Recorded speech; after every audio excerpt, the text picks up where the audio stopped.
예, 안녕하십니까. 두 번째 세션을 시작하도록 하겠습니다. 이 두 번째 세션은 이어서 그 10가지 질문 중에 이제 외교 안보 관련된 나머지 5개 질문을 갖고 이 토론을 이어가고자 합니다. 오늘 이 자리엔 4분의 패널리스트를 모셨는데요.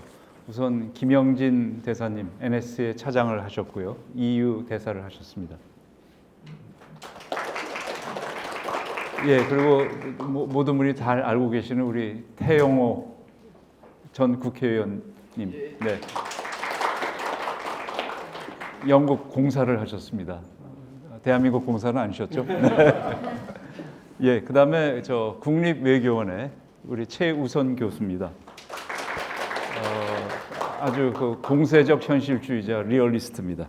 네, 그다음에 우리 주니어 파트너긴 하지만 우리 윤영경 박사님입니다. 우리 이대의 그 통일연구원에 계십니다. 네, 북한 문제를 전공하고 계십니다.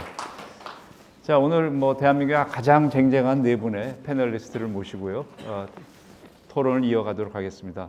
6번째 질문이죠. 6번째 질문은 비핵화는 가능한가입니다. 그래서 우리가 그동안 북한은 우리가 일정 부분 그 북한에 대한 위협을 제거해주고 외부적 위협을 제거해주면 북한 스스로가 개혁 개방으로 핵을 포기하고 나갈 것이다. 그것이 어떤 의미에서는 햇볕 정책의 철학을 이루는 굉장히 중요한 뼈대였다고 생각합니다. 그래서 미국의 적대 정책을 없애는 것을 굉장히 중요한 하나의 과제로 우리가 생각했던 적도 있었습니다. 그런데 지금 보면 북한의 비핵화라는 것은 우리가 어떤 선물 세트를, 종합 선물 세트를 주더라도 사실상 이루어지지 않았던 그런 상황을 우리가 목격하고 있습니다. 과연 북한은 비핵화를 생각하고 있는 것인지, 뭐 이런 질문 자체가 좀 이상한 것 같습니다만, 또 그런 비핵화를 우리가 추진하는 것이 가능한 것인지 한번 고민해보는 그런 질문이 되겠습니다. 우리 김영진 대사님부터 시작을 할까요? 네. 예, 시간은 5가지 질문이 있기 때문에 한 분당 3, 4분 정도, 4분 정도를 생각하시면 저희가 5질문을 돌아갈 수가 있을 것 같습니다. 네. 아닙니다. 지금 질문에 대해서 4분. 네네, 3, 4분입니다. 네네. 알겠습니다. 오늘 그 공감대 토론회에서 북한 관련한 논의에 참석할 수 있게 된 걸 큰 영광으로 생각합니다. 질문을 보내주신 걸 가지고 이렇게 여러 가지 생각을 해봤는데요. 이런 질문들이 서로 다 연결이 돼 있는 것 같습니다. 북한 비핵화는 가능한가? 이 질문인데요. 사실 최근에는 전문가들 사이에서도 좀 비관적인 전망을 하는 경우가 많은 것 같습니다.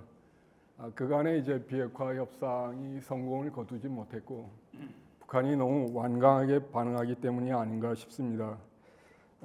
금년 9월 21일 김정은 국무위원장 연설에서도 비핵화를 하라는 것은 우리더러 위헌행위를 하라는 것이다. 비핵화는 절대 있을 수 없다. 이렇게 얘기하면서 시간은 우리 편이다 이렇게 얘기했습니다. 북한이 핵무기를 보유하고 개발하는 이유가 무엇일까를 생각해 보면 북한의 그 손익 계산이 나오지 않을까 싶습니다. 북한은 정권 생존을 위한 최후의 보루로서 핵무기를 보유하고 있다고들 이렇게 평가가 됩니다. 미국이나에 대한 억제력도 될 수 있지만 남측과의 재래식 군사력의 열위를 보완하는 것도 될 수 있고 또 대내외 위신을 세우는 방안도 될 수 있을 것 같습니다. 그런데 북한이 그 정권 유지에 필요한 다른 보루는 없는가 하는 부분입니다. 핵무기가 분명히 보루가 되는 건 사실이지만 어느 정도의 숫자를 보유하고 뭐 있다면 그 다음에 필요한 게 무엇일까 하는데요. 그거는 다른 나라가 추진하는 거하고 같은 것이 아닌가 싶습니다. 안보 문제가 되면 경제 번영을 또 생각하는 것이 아닐까 싶은데요. 김정은 연설에서도 정치 강국답게 경제를 일으켜 세운다고 이렇게 되어 있는데 경제를 일으켜 세우기 위해서는 지금처럼 러시아와의 협력으로 어느 정도 해결이 되는 부분이 있지만 앞으로 러우 전쟁이 종전 단계에 들어가고 한다면 중국과의 관계 개선 또 나아가 미국과의 관계 개선이 필요하지 않을까 싶습니다. 그래서 그런 부분에서 비핵화 협상의 가능성이 완전히 닫힌 거라고 보기는 어려운 것이 아닌가. 그러니까 소위 뭐 경제학 이론처럼 얘기한다면 핵무기 보유의 한계 효용은 체감하는데 핵무기 보유에 따른 비용들은 계속 증가하기 때문에 그런데 그게 국제사회의 대북 체제나 미북 관계 개선 이런 걸 통해서 계산이 좀 바뀔 수 있고요. 처음 단계는 지금 이재명 정부가 발표한 것처럼 핵 동결부터 이렇게 시작해서 축소 비핵화라는 3단계 방안으로 갈 수밖에 없는 것이 아닌가 이런 생각을 해봅니다. 왜냐하면 지금까지 협상이 다 그런 단계를 거쳤는데요. 특히 북한이 정권 생존을 위한 최후의 보루로 생각하고 있다면 처음부터 그걸 다 내놓는다는 건 어렵지만 하나하나 이렇게 갈 수 있는 거 아닌가 하는 그런 전망을 해봅니다. 감사합니다. 예, 감사합니다. 두 번째로 태영호 의원님. 네. 예.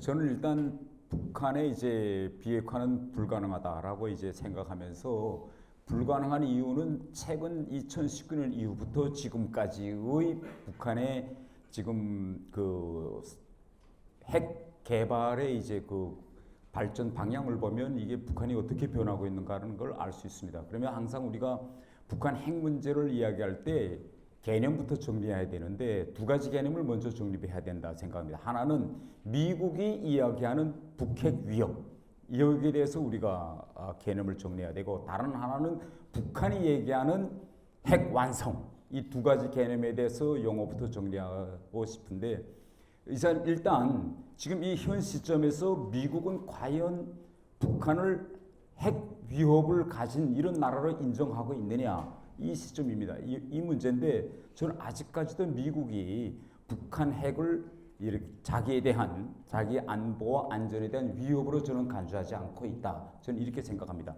그 다음에 두 번째로서는 북한이 지금 주장하고 있는 핵 완성에 대해서 제가 말씀드리면 북한이 이 핵 완성이란 개념을 여러 번 이제 수정합니다. 일단 2013년도 핵 경제 병진 노선을 제기하면서 핵을 빨리 완성하자라고 그때 2013년도에 제기하고 2017년에 11월 달에 ICBM 발사를 기점으로 해가지고 김정은이가 이제는 핵 완성했다라고 이제 선언하고 2018년도에 대화에 나옵니다. 북한이 나오다가 2019년도 하노이에서 트럼프와 딜이 깨진 다음에 김정은은 느낍니다. 아, 이 정도 가지고는 미국이 북한을 위협으로 간주하지 않고 있구나 하는 걸 느낍니다. 그러면 앞으로 향후 미국이 꽉 핵 군축을 하려면 어떻게 하면 진짜 미국이 북한을 위협으로 느끼게 할까?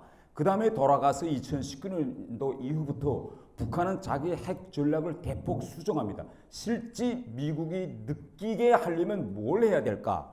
그런데 그 전까지는 김정은이가 핵에 대한 공부를 별로 안 한 것 같아서 밑에 사람들이 이거 ICBM만 완성해서 이거 ICBM 사거리가 뭐 한 10,000km 나가기 때문에 미국 본토 타격이 가능합니다 해서 그 말을 듣고 미사일 발사장 열심히 찾아다녔는데 돌아와서 보니까 이게 아니로구나. 그럼 그 다음부터 이제 김정은이가 좀 공부하고 이게 북한이 개발한 ICBM 설사 성공했다고 하더라도 미국까지 가는 데는 30분 40분이 걸리고 이거는 미국이 가지고 있는 능력으로 선제 타격으로 싹 다 이건 요정낼 수 있구나. 그러면 이 3, 40분을 단축할 방도는 뭘까? 이제 김정은이가 그때부터 이제 생각하기 시작합니다. 그래서 그때부터 이제 국방발전 5개년 계획이 나오는데 뭐이 나오느냐? 바로 핵무기를 바다에 전개하는 문제가 나옵니다.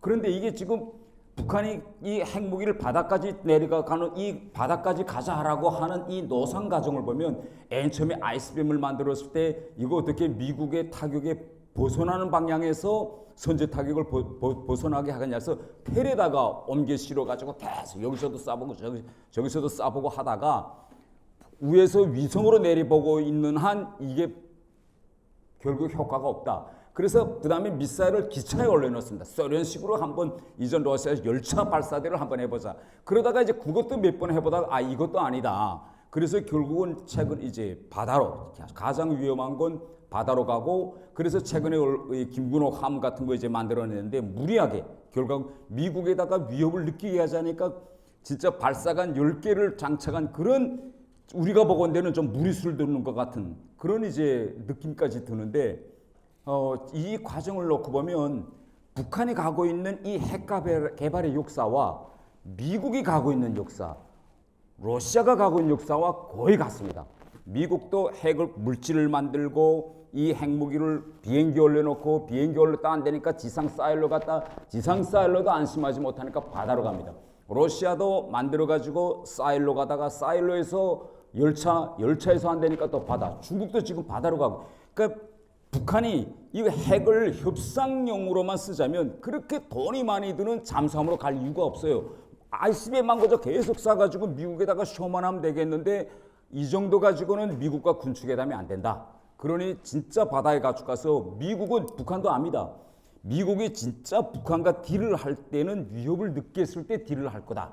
그래서 우리가 쭉 역사를 보면 쿠바 미사일 위기가 이제 생겨나가지고 그때부터 미국이 소련의 핵 위협을 느끼고 결국은 첫 핵 군축 회담이 1969년도인데 미국과 러시아가 야 이제는 서로 위협을 느끼고 이제는 좀 자제하자라고 나온 시점이 보면 우리가 보면 이 미사일이 공군으로부터 지상으로부터 바다로 내려가면서 점차 쌍방이 핵 위협을 느꼈다는 거죠. 그래서 저는 이겁니다. 미국과 북한 사이의 진정한 핵 군축 회담이 시작되는 때는 언제일까? 저는 적어도 북한이 진짜 잠수함에서 미사일을 쏠 때 적어도 핵 추진 잠수함에서 쏠 때 SSGN이나 SSBM 같은 걸 가지는 순간에 미국과 북한 사이에는 핵 군축 회담이 진행될 거다. 그 전에는 북한이 별의별 거 다 쏴도 미국은 북한을 핵 위협으로 저는 인정하지 않을 거라고 저는 생각합니다.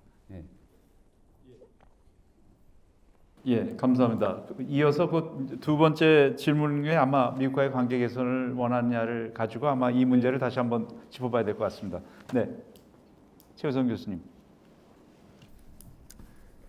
저도 북한 지도부가 근본적으로 전략적 사고를 바꾸지 않는 한은 비핵화는 어려울 거라고 생각하는 사람입니다. 우선 근본적인 비핵화를 거부하는 동기는 결국은 이 1980년대 이후로 재래식 전력상의 불균형이 너무나 심해졌고 지금 북한의 경제력으로 한국 특히 한미연합군의 재래식 전력을 상쇄할 수 있는 능력은 없다고 볼 수 있습니다. 북한 지도부도 그걸 잘 알고 있고 그래도 유일한 수단은 비대칭적으로 결국 굉장한 파괴력을 가지고 조금 더 값비싼 핵무기를 개발해서 결국은 그 세력 균형을 다시 회복하려고 하는 시도를 하고 있는 거기 때문에 저는 북한 지도부가 어떤 인센티브나 압박을 가해도 완전히 포기할 가능성은 거의 전무하다고 일단은 생각합니다. 아마 미국하고 관계 정상화를 해도 그거는 일정 정도 긴장 완화를 할 수 있는 거지 그걸 통해서 한미 연합을 깰 수 있는 건 아닙니다. 결국은 분쟁으로 돌아가면 적국으로서 미국하고 전쟁을 해야 되는 거고 안전 보장을 위한 여러 가지 조치나 평화 협정도 결국 근본적으로는 종이죠. 그거는 정말 닥치면 언제든지 미국에서 무시할 수도 있는 여러 가지 협정이기 때문에 결국 자기의 안보나 생존을 보장할 수 있는 건 핵이라고 생각하고 있다고 생각합니다. 그거는 1994년에 이미 한번 합의를 했지만 그 이후의 과정을 역사적으로 돌이켜봐도 합의를 하고 바로 직후에 우라늄 농축 프로그램을 시도합니다. 결국 관계 정상화를 미국이 약속했지만 처음부터 못 믿은 거죠. 그거는 우라늄 농축을 통해서 죽어도 핵을 갖겠다고 했고 2000년대에도 협상을 통해서 결국은 그 프로그램들에 대한 특히 플루토늄만 검증을 하자 그래도 그것조차도 거부하면서 결국은 이제 붕괴를 했습니다. 협상 과정이.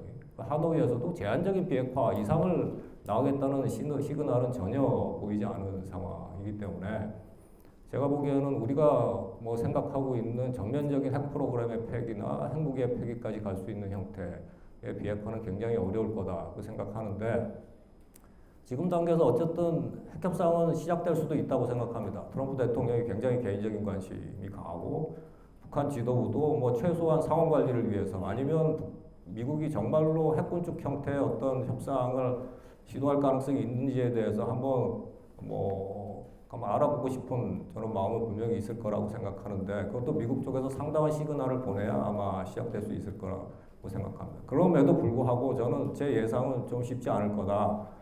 제한적인 비핵화하고 제한적인 아마 제재 해제를 서로 맞교환하는 잠정 협정은 초기에 있을 수도 있는데 그 이후 단계에서 결국 미국은 최소한 바텀 라인은 전면적인 핵 프로그램 동결과 ICBM 프로그램 제거일 겁니다. ICBM을 제거하지 않는 자기 본토에 대한 위협이 제거되지 않는 형태의 어떤 아마 협상 결과도 정치적으로 그거는 설득할 수도 없고 전략적으로도 의미가 없습니다. 그리고 부분 동결이라는 거는 전면 동결이 아니고 부분 동결은 결국은 뒤에서 계속 핵 능력이 증강되고 있다는 얘기죠. 결국 그런 형태의 협상은 전략적으로도 정치적으로도 아마 받아들이기 어려운 형태의 협상일 거기 때문에 최소한 전면 동결과 ICBM 프로그램 제거를 원할 텐데 과연 북한이 그걸 할 수 있느냐?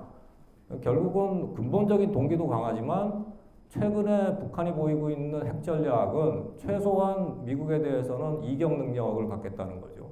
그래야 남한에 대해서 어떤 형태의 핵을 사용하더라도 결국은 미국이 주저할 수 있고 일정한 말하자면 핵 사용의 가능성이 생기는 거예요. 그걸 제한적으로 사용하든 전면적으로 사용하든 미국에 대한 이격 능력이 없으면 결국은 얼마든지 자유롭게 미국이 보복을 할 수 있는 상황이기 때문에 결국은 억제력이 약화될 수밖에 없습니다. 그리고 결국 남한에 대한 어떤 형태의 핵 공격을 하더라도 상당 숫자의 굉장히 많은 숫자의 아마 그 전술핵이 필요할 겁니다. 특히 전면적 옵션까지도 사용하겠다고는 야심이 굉장히 큰 상황이라고 저는 보기 때문에 아마 북한이 하노이에서 보였던 것보다 조금 더 나아간 형태의 플러스 알파가 들어간 제한적인 비핵화 정도를 가지고 딜을 하려고 할 수는 있지만 그 이상의 미국이 바텀라인이라고 생각하는 선까지 올라갈 수 있는 가능성은 굉장히 낮다고 생각합니다. 그래서 결과적으로는 협상 과정이 좀 붕괴될 가능성이 높긴 합니다. 그래서 저는 한국은 기본적으로 억제력 중심의 전략적 사고를 할 수밖에 없는 상황이고 그럼에도 불구하고 아마 협상이 시작된다면 최소한 전면적인 동결이나 핵 프로그램의 제거를 바텀라인으로 하는 아마 단계론적인 협상을 현실적으로 시도하고 그 이후의 목표는 여전히 비핵화가 돼야 된다라고 생각합니다. 예, 우리 윤영경 박사님. 네. 네, 먼저 이렇게 주니어인 저를 기라성 같은 선생님들과 한 자리에 앉게 해주셔서 너무 감사드립니다. 굉장히 떨리는 마음으로 이 자리에 앉아 있습니다만 생각을 해보면 제가 김정은과 나이대가 가장 비슷합니다. 그래서 이 마음속에 김정은의 마음을 좀 동기화해보자라는 마음으로 오늘의 이 주제들에 대해서 좀 생각을 해봤고요. 그리고 더욱이 저는 외교안보 전문가가 아닙니다. 저는 예술의 정치사회화나 북한 주민의 일상과 같은 영역에서 이 북한 사회를 연구를 하는 사람이기 때문에 제가 연구를 하는 그 분야와 이 오늘의 질문들을 어떻게 연결을 해볼 수 있을까 많이 고민을 했는데 이 5가지의 질문을 사람이라는 키워드로 연결을 해볼 수가 있었습니다. 사람이라고 하는 것은 물론 그 지배를 하는 그 지배층의 사람이 될 수도 있겠지만 이 질문에 대해서는 북한 당국이 그러니까 지배층이 이렇게 표현을 하면은 좀 불편할 수도 있겠습니다만은 피지배 계층인 북한 주민을 어떻게 다루고 있는지 그 행태를 살펴봄으로써 오늘의 질문에 좀 답을 해보고자 노력을 했습니다. 그래서 첫 번째 비핵화는 가능한가? 라는 질문에 대해서 지금 현 시점에서는 북한 당국이 북한 주민들을 대하는 그런 행태로 보았을 때 지금은 불가능해 보입니다. 왜냐하면 일단은 핵 개발을 북한이 처음에 시작을 했을 때 그때는 이 핵을 개발한다는 사실 자체를 숨겨왔었죠. 주민들이 알지 못하게 해왔다라고 그렇게 알려져 있었습니다. 여러 가지 그 당국의 그 이유가 있겠지만 어쨌든 비밀리에 핵을 개발을 해왔었는데요. 여러 차례 핵 개발 실험을 하고 미사일을 쏘고 그래가면서 이제 어쨌든 책임 있는 핵 보유국이다라고 이제 북한 당국이 천명을 하기에 이르렀고 사회주의 헌법에도 핵에 관련해서 언급을 하기 시작을 했습니다. 근데 이 핵을 공개한다는 것 자체가 의미하는 것은 결국은 북한 주민, 그러니까 즉 사람을 좀 후순위에, 그러니까 더욱더 원래도 후순위였지만 더욱더 후순위로 두는 그런 정책이라고 저는 판단을 했습니다. 왜냐하면 이 핵을 개발함으로써 드는 그 막대한 비용들, 이런 어마어마한 비용들이 들 텐데 사실상 지금 그 1세션에도 뭐 식량 문제라든지 여러 경제적인 그런 문제에 대한 논의들이 있었지만 북한 주민들이 굉장히 피폐하게 살아가고 있다라는 그런 증언들도 많이 나오고 어떻게 식량 문제를 해결할 것인가 이런 논의들이 국제사회에서 계속 되고 있는 그런 차원이죠. 근데 일단 그 자기 주민의 피폐함은 지금 별로 고려하지 않고 있기 때문에 이렇게 책임 있는 핵 보유국이라는 것을 천명을 하면서 열병식에서 여러 가지 그런 무기들을 선보이고 있고 계속 핵에 대해서 이야기를 하고 있는 것 같습니다. 사실상 그 모든 비용들을 감당을 하기가 어렵기 때문에 뭐 비트코인 같은 것을 해킹을 하게끔 해서 그러니까 자기 주민들한테 불법 그 행위를 시키는 것 아닙니까? 그리고 또 해외 노동자들을 파견을 해서 여러 가지 그런 서비스직 아니면은 그냥 일반 그 노동하는 사람들이 벌어오는 그런 외화들의 그 막대한 비용들을 상납을 받고 있고 그러한 여러 가지 행태들을 보았을 때 지금 당분간은 물론 제가 지금 말씀드리는 것은 한반도 비핵화가 아니라 북한 비핵화를 말씀을 드리는 거고요. 북한의 비핵화는 지금 현 시점으로 보았을 때는 좀 어려워 보인다라는 말씀을 드리고 싶습니다. 예, 대체적으로 북한 비핵화는 상당히 어렵다, 가능하기가 어렵다라는 그런 말씀이셨는데 이제 그와 관련해서 결국 이제 미국과의 그런 문제들을 다 언급을 하셨습니다. 근데 사실은 그 처음 핵 문제가 터졌을 때 그 북한이 굉장히 어려운 시점이었다, 다급했던 시점이었다고 생각하는데 1990년대 초반에 그 냉전이 붕괴되고 사회주의권들이 도미노처럼 무너지는 시점에 이 핵 문제나 여러 가지 한반도와 관련된 문제를 남북한 간의 협상을 해왔었습니다. 그래서 여러분도 잘 아시는 그런 그 기본 합의서도 만들었고 이 북한 핵 문제도 남북 간의 협상을 통해서 한반도 비핵화 공동선언이 마련됐는데 갑자기 북한이 NPT를 탈퇴하면서 저희가 이 문제를 미국과 협상할 수 있는 길을 터준 바가 있습니다. 그러면서 그 이후서부터는 북한 핵 문제는 이게 우리 문제가 아니고 미국과 북한 사이의 문제처럼 되고 우리는 북한과는 대화하고 북한과는 경제 협력하고 이런 쪽으로만 우리의 어젠다가 역대 정부들이 세팅해온 그런 감이 있어 왔습니다. 그래서 결국 핵 협상의 가장 중요한 당사자인 한국은 마치 제3자처럼 가장 큰 위협을 우리가 받고 있는데 우리는 오히려 이 남북 간의 관계 개선을 핵 문제로 인해서 미국이 자꾸만 딴지를 건다라는 그런 프레임이 우리 사회에 지금 여전히 좀 존재하고 있는 것이 아닌가라는 생각이 드는데요. 과연 북한은 왜 이렇게 북한 핵 문제와 관련해서 미국하고만 하려고 하는 것인지 사실 실질적으로 북한의 위협은 미국인가요? 아니면 한국이 더 위협이 돼야 될 거라고 생각하는데 한국이 훨씬 더 북한에 비해서 군사력도 크고 여러 가지 큰데 왜 그렇게 한국에 대해서는 그림자 같은 존재로 생각하고 모든 협상은 미국하고 해야 되고 미국하고 모든 게 해결되면 한국은 저절로 다 해결되는 문제인 양 하고 있는데 과연 북한은 미국한테 무엇을 원하는 것인지 관계 개선을 정말 원하는 것인지 또 북한이 군축을 하자 그러는데 그 의도가 도대체 무엇인지 좀 헷갈리는 측면이 좀 있는 것 같습니다. 그래서 한번 좀 그 점에 대해서 어떻게 생각하시는지 제가 네 분께 좀 묻고 싶습니다. 네, 북한이 이제 늘 표명해온 입장은 핵 관련 협상은 미국과 한다는 것입니다. 1994년 10월 21일 미국 제네바 합의가 그랬고요. 2003년부터 2008년까지 개최된 육자회담도 사실상 북한은 미국 간의 회담으로 봤습니다. 그 이후에 2012년 또 2월 29일에 윤일의 합의를 도출한 것도 미국 간이었고 싱가포르 정상회담 공동성명도 미국 간이었는데요. 북한이 이제 미국의 대북 적대시 정책을 늘 이야기하지만 그런 부분도 있을 수 있겠지만 사실 북한에게 줄 수 있는 것을 가지고 있는 나라가 미국이라고 생각하는 거 아닌가 싶습니다. 어떤 나라도 안보와 번영을 중심으로 이렇게 생각할 것 같습니다. 안보가 확보되고 나면 그 다음은 이제 경제 발전인데요.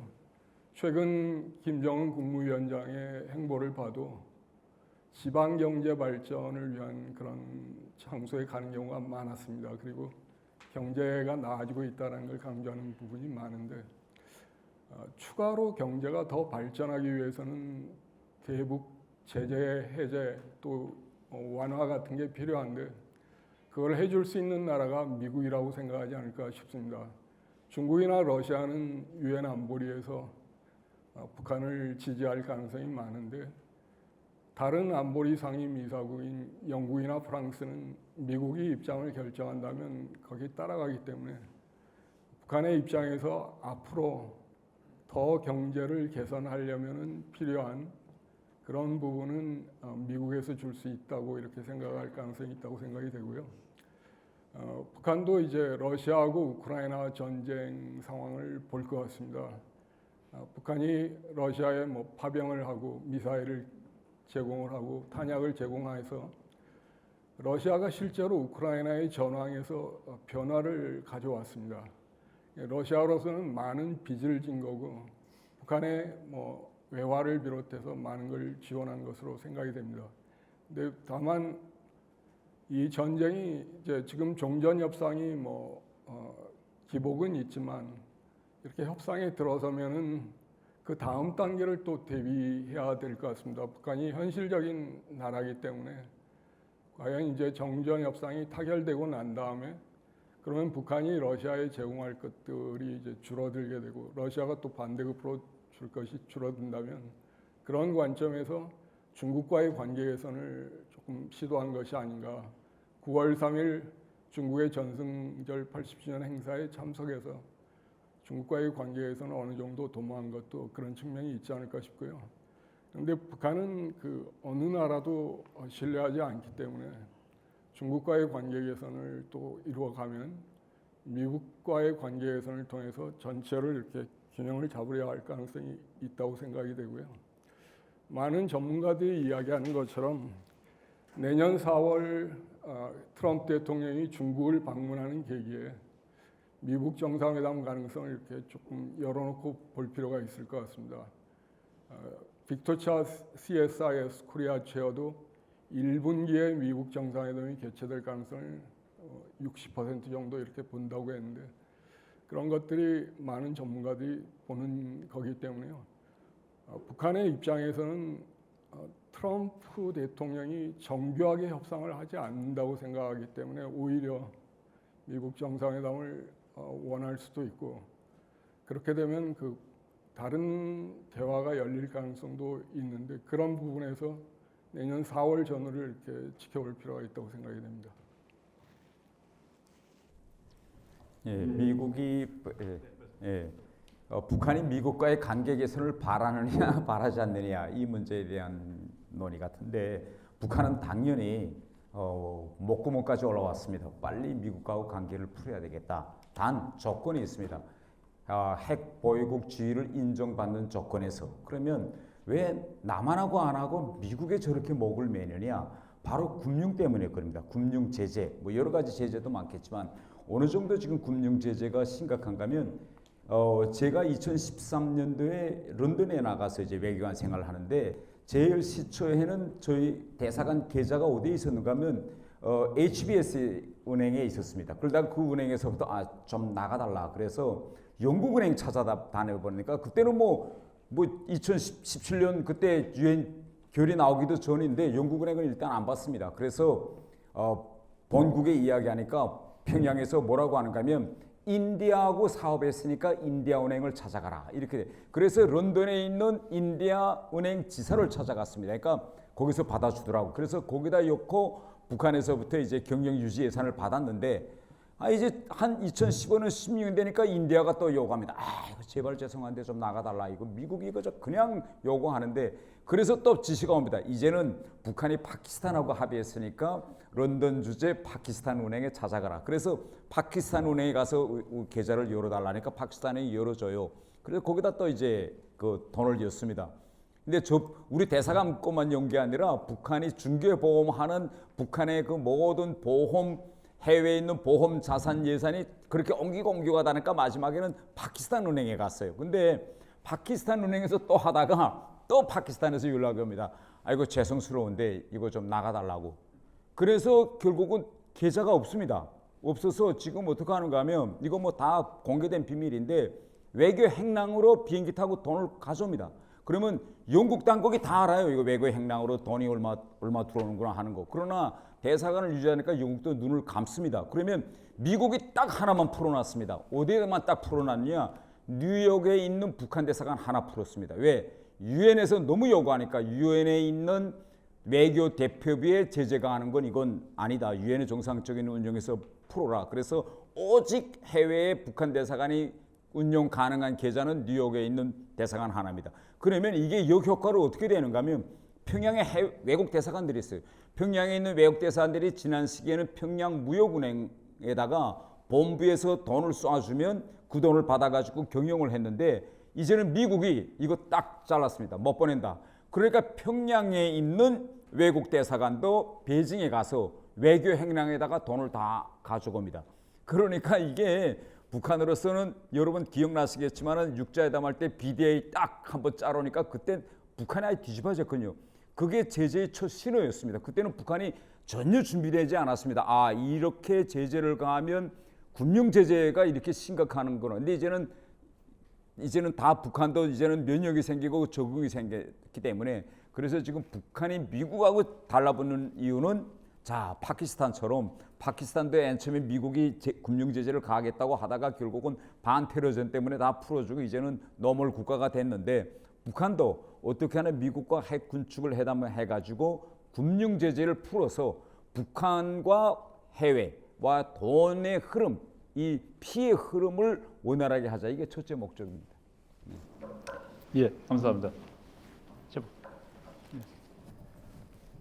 저도 북한이 미국하고 주로 이제 협상하고 싶어 했고, 지금도 그렇다고 저는 생각합니다. 근데 가장 근본적인 이유는, 한국은 군사적으로 좀 불리하긴 하지만 어느 정도 다룰 수 있다고 생각하는 것 같습니다. 근데 미국은 핵무기를 포함해서 훨씬 더 아마 큰 위협이기 때문에 어떤 식으로든 안보 문제를 해결하기 위해서는 미국하고의 협상이 필요하다고 생각하는 것 같고, 결국 미국하고 타협이 된다면 한국은 거의 자동으로 따라올 거라는 가정을 아마 북한 지도부가 하고 있는 게 아닌가 싶은 생각을 합니다. 저희한테는 불행한 일이지만 어쨌든 북한 지도부의 사고는 그쪽에 가까운 것 같은데, 그럼 관계 정상화를 원하느냐?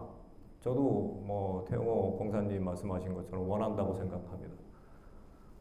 가장 아마 훌륭한, 북한 입장에서 보면 가장 좋은 상태는 핵을 보유하고 중국하고 동맹을 맺은 상태에서 미국하고 수교를 해서 긴장을 완화시키는 게 가장 최선의 방법일 겁니다.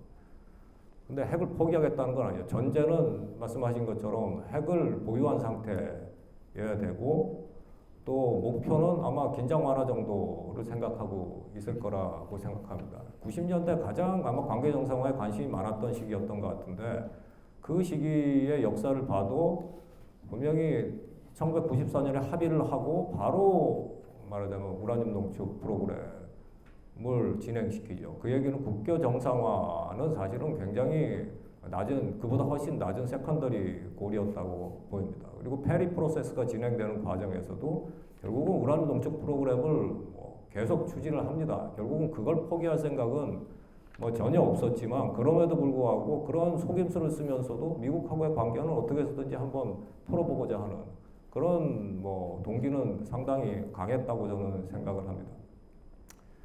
근데 논리적으로도 아까 말씀드린 대로 이거는 결국 핵보다는 낮은 수준의 목표일 수밖에 없다. 왜냐하면 뭐 관계 정상을 하더라도 결국 긴장 완화 정도의 수준이지 그걸 통해서 자기의 안보 위협을 근본적으로 해결할 수가 없습니다. 그거는 결국 군사 충돌 시에 미국은 한국의 동맹으로 결국은 행동을 할 가능성이 크기 때문에 그거는 일정 정도 뭐 제한된 수준의 안보 목표가 될 수밖에 없다는 생각이고 지금도 아마 뭐 일정 정도 군축 형태의 제한적인 비핵화를 하면서 관계 정상을 원할지 모르죠. 그리고 미국도 저는 원할 수 있다고 생각합니다. 미국이 생각하는 비핵화는 조금 다른 수준의 비핵화겠지만 바텀라인을 넘어가는 정도 수준의 협상이 된다면 아마 관계 정상화를 통해서 대만 사태가 일어났을 때 북한하고 투프론트워를 하지 않을 수 있는 수준의 일정한 관계를 가지고 상황을 관리하고 싶어하는 생각이 저는 점점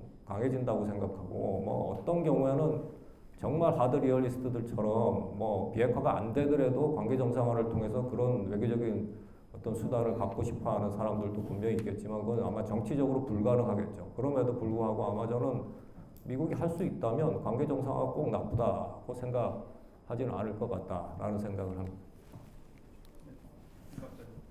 네, 아까 그 윤동민 대사님 처음에 질문하셨을 때 미국과의 관계 개선을 원하는가 해서 한국은 왜 계속 그림자 같은 존재일까라고 말씀을 하셨는데요. 사실 뭐 괴뢰라고 생각해서 계속 그래 왔었겠죠. 근데 이게 어쨌든 그 괴뢰한테 아쉬운 소리 하기 싫은 그 또 젊은 패기가 있지 않겠습니까? 근데 이제는 심지어 적대적 두 국가에 대해서 이야기를 하고 있기 때문에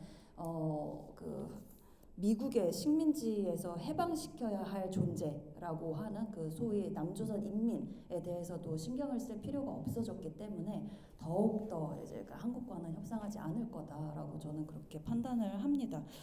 그리고 저는 아까도 말씀드렸다시피 좀 사람의 측면에서 이 문제를 좀 보고자 하는데 지금 김정은이 집권을 하기 시작하면서부터 지금까지 계속 강조를 해오고 있는 두 가지가 인민대중 제일주의와 우리 국가 제일주의 두 가지 구호입니다.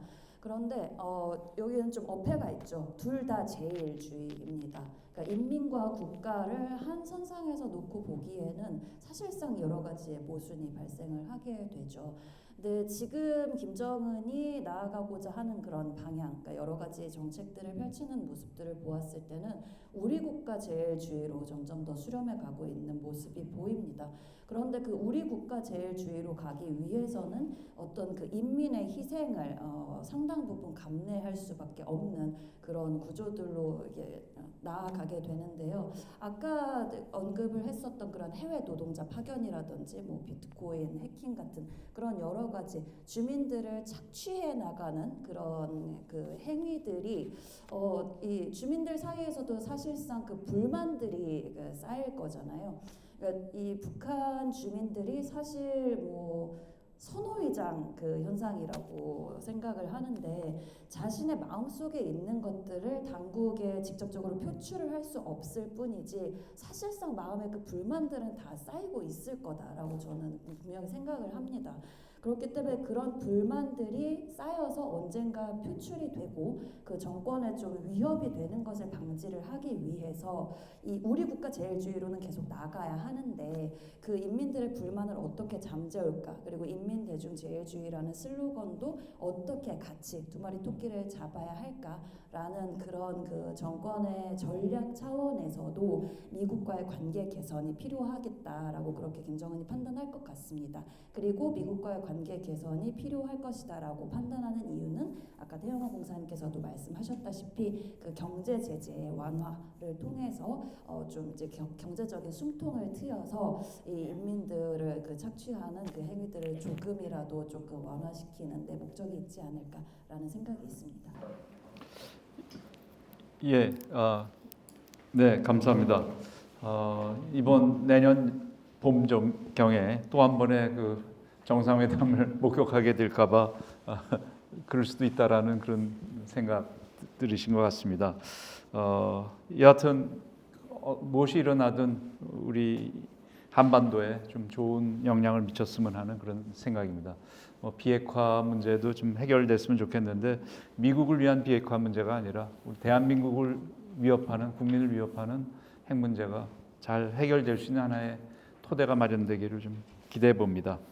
뭐 연관된 질문이기도 하고 또 좀 다른 질문이기도 합니다만 우리 윤 박사가 지적한 바로 그 문제와 관련된 건데 북한은 지금까지 남조선 해방 노선이라 할까요? 그것이 정권의 상당한 중요한 정통성의 근원이었는데 지금 그것을 김정은 시대에 아주 급격하게 그것을 급격한 수정을 했고 아까 김천식 장관님도 말씀하셨습니다만 적대적인 이국가론으로 지금 전환됐고 같은 민족도 아니다라는 식의 그런 발상을 보이고 있습니다. 북한은 통일을 포기한 것일까요? 거기에 대해서는 어떻게 생각하시는지 또 순서대로 또 하겠습니다. 네, 다시 이제 김정은 국무위원장의 금년 9월 21일 최고인민회의 연설을 한번 볼 필요가 있을 것 같은데요. 한국과 마주 앉을 일이 없으며 그 무엇도 함께하지 않을 것이라고 이렇게 하고 일체 상대하지 않을 것이다. 한국을 타국으로 가장 적대적인 국가로 규제하겠다. 이거는 사실 그대로를 받아들인 것일 뿐이다. 결탄코 통일은 불필요하다고 얘기했기 때문에 아마 이제 김정은 국무위원장이 이렇게 얘기했다면 북한의 입장은 뭐 누구한테 물어봐도 이 입장을 벗어나기는 어려울 것 같습니다. 그러면 북한은 왜 이렇게까지 통일을 배제하는가 이런 부분인데요. 2023년 10월 30일 그 노동당 중앙위원회 전원회의 결론이 아마 가장 그런 입장을 이렇게 보여준 것이 아닌가 싶습니다. 북한으로 봐서는 남북 관계가 적대적인 관계로 고착되는 것이 더 유리하다고 판단한 것 같습니다. 그 통일을 지우는 것은 심지어 판문점에서 이제 통일각이라는 현판을 떼고 판문관이라는 현판을 달 정도로까지 이 통일을 완전히 이렇게 뺀다고 생각하는 것은 내부적인 불안감이 있는 거 아닌가 싶습니다. 한국에 대한 불안감 이게 가장 큰 게 아닌가 싶은데요. 그 이유는 2020년부터 2023년에 걸쳐서 반동사상문화배격법부터 청년교양보장법 이런 법들을 계속 해왔는데 북한 주민 사이에 한국의 문화가 들어오는 현상에서 극도의 불안을 느끼는 것이 아닌가.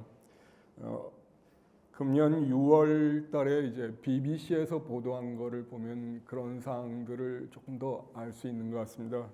북한의 핸드폰에 오빠라고 이렇게 입력을 하면 자동으로 동지라고 이렇게 변환이 되면서 경고문이 뜬다는 겁니다. 친형제나 친척 간인 경우에만 쓸 수 있습니다. 이 뜻은 이제 BBC 보도는 한국 여성들이 연인이나 배우자를 부를 때 많이 쓰는 말인데 드라마를 통해서 북한에 널리 알려졌다는 건데요. 그 자체가 아무리 북한이 통제를 해도 당시 보도에 나온 대로 한국의 영화라든지 드라마라든지 가요라든지 뉴스 등이 매달 수천 개 USB와 마이크로 SD 카드를 통해서 중국으로부터 북한에 밀수가 된다는 겁니다. 북한의 지도자의 입장에서는 그런 부분이 굉장히 불안하게 느껴지는 게 아닌가 싶고요. 북한은 나름대로 경제를 발전시켜서 어느 정도 남북 간의 격차를 줄이는 게 필요한 게 아닌가 이렇게 생각하는 것 같습니다. 최근에 그 지방발전 20의 10승 정책 이걸 계속 강조하는 거라든지 또 작년 1월에 김정은 국무위원장의 그 시정연설에서 지방 경제가 초고적 조건도 갖추지 못한 한심한 상태를 더 이상 외면하면 안 된다고 하는 것들은 북한 내부에서도 그러한 현상들을 이렇게 인식하는 것이 아닌가. 그래서 나중에 어떤 상황이 이제 바뀌게 되면서 또 바뀌게 될지는 모르지만 지금으로서는 북한 내부를 먼저 단속하는 것이 필요하다고 생각해서 남북 간의 어떠한 교류도 북한의 위협이 된다고 생각하는 것이 아닌가 싶습니다. 그러나 다만 북한은 동심원적으로 이렇게 관계를 추진하는 것으로 보이기 때문에요. 일단 러시아와의 관계, 그걸 넘어서면 이제 중국, 또 중국과의 관계를 넘어서면 미국이나 유럽, 그리고 미국과의 관계가 개선되면 남북 관계도 개선된다고 생각하는 게 아닌가 싶습니다. 그리고 미국과의 관계가 개선되면 한국의 도움을 받을 일도 이렇게 생길 수 있는 것 같고요. 그게 육자회담에서 일어났던 일인 것 같습니다. 미북 협상이 일어날 때 북한은 남측 대표단을 찾아와서 미국의 생각이 뭔지 미국에 또 전달해 줄 걸 이렇게 부탁했는데, 아이러니하게도 트럼프 대통령이 그런 변화의 정점에 있을 수 있지 않은가 싶습니다. 예, 북한이 통일을 포기했느냐 여기에 대한 말하자면 논쟁이라고 생각합니다. 그런데 우리가 생각하는 통일과 북한이 생각하는 통일이 전혀 개념이 다릅니다. 그러니까 북한이 생각하는 통일은 해방입니다. 그래서 이해하면 우리는 6.25 전쟁하지만 북한은 조국 해방 전쟁이라고 하고, 그 다음에 향후 통일도 민족 해방 혁명이라고 하고, 이렇게 항상 북한은 해방이라는 이제 말을 씁니다. 그러면 이게 전쟁 상황에서 놓고 볼 때 앞으로 뭐 전쟁이 핵무기와 관련돼서 전쟁을 할 때 이게 결국은 남북 간의 전쟁이 일어나면 국가 대 국가의 전쟁이냐 아니면 내전이냐, 이렇게 이제 우리가 전쟁의 성격을 규정하는데, 지금까지 북한의 모든 당법과 국가의 모든 군사 교류 원칙은 내전 상황에서 다 규정되어 있었습니다. 그런데 북한이 핵무기를 완성한 이후에 한국에 대한 선제 타격론을 주장하면서 내전 상황에서 이 핵무기를 쓸 수 있느냐, 이런 문제가 제기됩니다. 국가 대 국가 사이에 핵무기를 쓰는 거는 다른 나라 핵독트린도 다 그렇게 되어 있습니다. 그런데 내전 상황에서도 핵무기를 쓸 수 있다고 규정한 핵독트린은 이 세상에 없습니다. 그래서 이 문제를 대단히 오랫동안 고민하다가 북한에서 핵무력 정책법이라는 걸 만들고, 그 안에서 핵무력 사용 5개 원칙이라는 걸 만드는데, 그 원칙에 어떻게 나오는가 하면, 만일 비핵 국가들이 핵국가와 야합하여 북한을 공격할 기미가 보이면 북한이 선제적으로 핵을 쓸 수 있다. 그래서 거기서 처음으로 선제 공격의 대상을 국가로 규정합니다. 이렇게 놓고 보니까 핵무력 정책법이라는 그 특별법이 헌법하고도 서로 충돌하고, 당헌하고도, 조국 해방, 민족 해방이라는 당헌하고도 충돌합니다. 그러니까 우리를 말하면 정부 조직법과 같죠. 북한의 모든 중앙 부처, 당 내부 부서들이 핵무력 정책법이 나온 이후에 다 법리적으로 충돌하게 되어 있습니다. 그래서 결국은 그때부터 북한이 법리 해설을 다시 하고 법적 제도적 장치를 하고 당회의를 열고 통일전선 사업부를 폐지하고 대적 투쟁국으로 다 바꾸고 헌법을 바꾸고 이렇게 지금 나가고 있습니다. 이건 뭔가 하면 이제는 남북 관계를 우리가 북한에 보면 적대적 두 개 국가입니다. 그러면 적대적 두 개 국가면 둘 중에 하나만 살아남아야 되는 겁니다. 그래서 우리가 이 북한이 이야기하고 있는 적대적 두 개 국가로는 곧 쉽게 이야기하면, 지난 시기에 남한을 해방해서 남조선 인민들을 미제의 식민지에서 해방해서 같이 잘 살자, 이 개념이 아니고 이제는 핵으로 완전히 한 개의 국가를 전멸하는 이런 방향으로 저는 이렇게 가고 있다. 그래서 김정은이가 얼마 전에도 와있죠. 앞으로 전쟁이 일어나면 핵무기로 영토 완정을 실현하겠다. 이건 핵으로 싹 다 제가로 만들어서 땅만 차지하고 사람은 필요 없다. 민족 해방이라는 거 이제 없다. 이렇게 우리는 받아들여야 된다. 그래서 대단히 위험한 상황으로 모든 군사 교류와 당법, 헌법이 결국 내부 조직 구조까지도 다 변하고 있다. 저는 이렇게 바라보고 있습니다.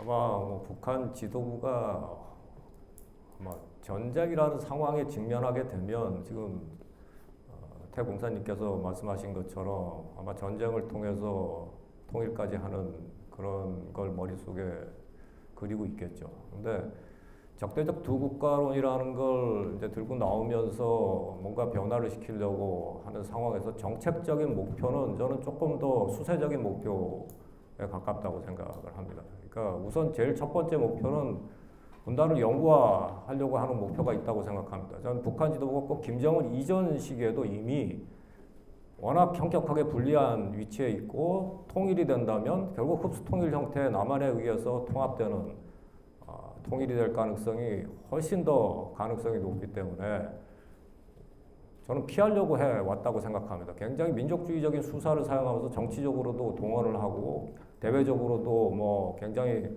뭐 공세적인 형태의 어떤 뭐 행동을 하는 것처럼 이야기를 해왔지만 저는 굉장히 수세적이었다고 생각을 하고 뭐 김정은이는 그거를 조금 더 분명하게 두 국가론을 이야기하면서 내부적으로 주민들 의식을 장기적으로 좀 변화시키고 민족적인 정체성도 오히려 약화시키려고 하는 그런 시도를 하고 오히려 긴장을 유지하면서 남북한 간의 어떤 좀 영구적인 분단 상태를 종속시키려고 하는 그런 좀 목적이 굉장히 강하다.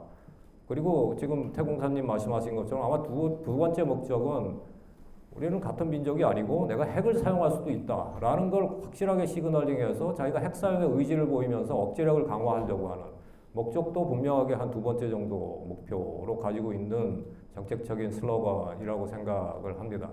뭐 전체적으로 저는 뭐 통일의 여건은 점점 더 악화되고 있다고 생각하고 과거 냉전 후반기에 독일이 통일되던 시기에 결국은 소련이 약화되면서 굉장한 기회의 창이 열렸지만 한반도 주변 상황은 그 반대라고 생각합니다. 중국이 결국은 미국하고 사이에 사활적인 완충지대라고 생각하는 북한의 생존을 너무나 원하고 현상 유지를 원하는 국가가 굉장히 강력한 이제 강대국으로 부상하고 있는 상황을 저희들이 어쩔 수 없는 지금 전략적인 상황으로 맞부딪히고 있는 상황이고 남북 간에는 너무나 오래고 깊은 이미 적대 관계가 존재하고 또 핵 문제 때문에 교류도 이제는 굉장히 어려워진 상황에 처해 있는 게 현실이라고 생각합니다. 결국 이런 적대적인 두 국가론까지 이야기하면서 북한이 적극적으로 현상을 고착화시켜버리려고 하는 정책을 펴는 과정에서 아마 한국이 뭐 어떤 형태의 포용 정책을 펴더라도 굉장히 제한적인 이니셔티브가 될 수밖에 없는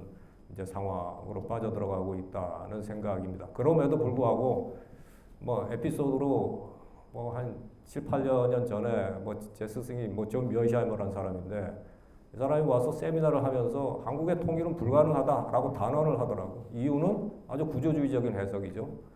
중국이 저렇게 크고 있기 때문에 너희들이 통일하게 절대로 내버려 두지 않을 거다. 무력을 사용해서라도 너는 막을 거다라고 했는데 저는 가능할지도 모른다. 아마 한국 사람들이 너가 틀렸다고 증명할지도 모른다라고 했습니다. 근데 그 이유는 국내적인 변수가 있는 거죠. 북한 내부의 정치적인 변화가 어떤 이유에서든 뭐 엘리트 내부의 분열이든 뭐 건강 문제든 경제적인 충격이든 뭐 그 복합적인 원인이 작동하든 충격에 의해서 내부적인 변화가 시작되면 저는 엄청난 불확실성이 생길 거고 그 이후의 다이나믹스는 누구도 통제하지 못하는 상황이 될 수도 있다고 생각합니다. 아마 그 기회에 어떤 그런 통일의 기회가 저는 생길 수도 있다라는 뭐 생각을 가지고 있고 뭐 그렇기 때문에 저희가 뭐 포용 정책이 대단히 제한적일 수밖에 없다라는 좀 비관론에 빠져 있긴 하지만 여전히 일정 정도 민족적인 유대감을 유지하고 선의를 보이기 위해서는 저희들이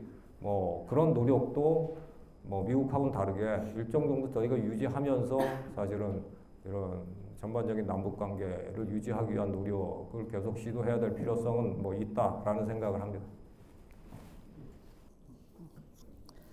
저는 북한이 통일을 포기했다라는 것보다는요, 김정은이 처음부터 통일이라는 어떤 그런 과업이 없었던 것처럼 만들려는 것이 아닌가라는 그런 생각도 해봤습니다.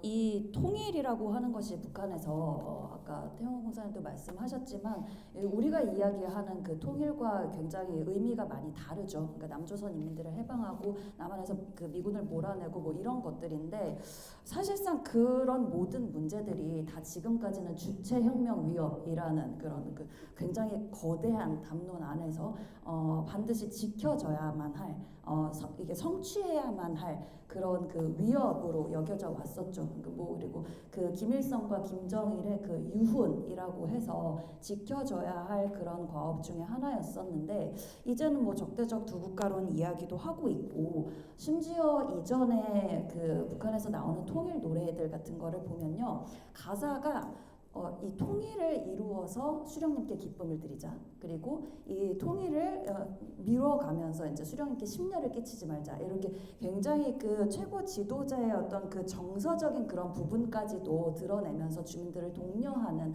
그런 그 사회적인 분위기를 조성을 했었던 때가 있었습니다. 근데 이제는 완전히 뭐 적대적 두 국가라고 하면서 통일이라는 그런 키워드가 들어간 모든 그 문헌들을 다 회수를 하거나 아니면 삭제를 하거나 그런 분위기잖아요.